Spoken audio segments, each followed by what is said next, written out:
নাঈম শেখের ছক্কা, রংপুরকে হারিয়ে প্রথম এলিমিনেটরের জয় তুলে নিলেন খুলনা টাইগার্স। উদযাপন তো হবেই, নিশ্চিত করে ফেলেছে সেমিফাইনাল। দুই দলেই মাঠে নামেন তারকাখ্যাত দল নিয়ে। রংপুরের হয়ে আজকে খেলতে এসেছেন জেমস ব্রিন্স, আন্দ্রে রাসেল এবং টিম ডেভিড। খুলনাও কিন্তু পিছিয়ে নেই, সাইমন হিটমায়ার ও জেসন হোল্ডারকে তারা নিয়ে এসেছে আজকে। ব্যাটিংয়ে নেমেই ব্রিন্সের বুলের মাসুল গুনতে হয় সৌম্য সরকারকে।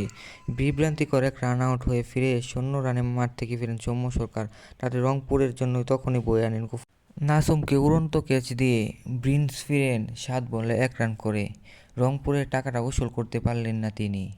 তারপর একে একে সবাই ফিরে যান মোহাম্মদ সাইফুদ্দিন, তাকে 7 বলে 8 রান করে তিনিও ফিরে যান। এবং মেহেদী হাসান দলের জন্য কিছুই করতে পারলেন না, 5 বলে করলেন 1। টিম ডেভিডের উপর ছিল রাইডার্সদের আশা, কিন্তু একটুখানিও পূরণ করতে পারলেন না তিনি। আন্দ্রে রাসেল ফিরে 9 বলে 4 রান করে, তাতেই যা হওয়ার তাই হয়ে গেছে। লাস্টের দিকে 25 বলে 23 রানের একটি ছোটখাটো ইনিংস খেলে নুরুল হাসান সোহান। দলের হয়ে সর্বোচ্চ রান সংগ্রাহক বোলার আকিব জাভেদ 21 বলে 32 রান করে 85 রানের একটি টার্গেট দেয় রংপুর রাইডার্স খুলনা টাইগার্সকে। 85 রানের টার্গেটে ব্যাটিং করতে নামেন নাঈম শেখ এবং মেহেদী হাসান মিরাজ। মিরাজকে বোল্ড করে একটু আশা দেখান আকিব জাভেদ, কিন্তু আশাটা ছিল খুব ক্ষীণ।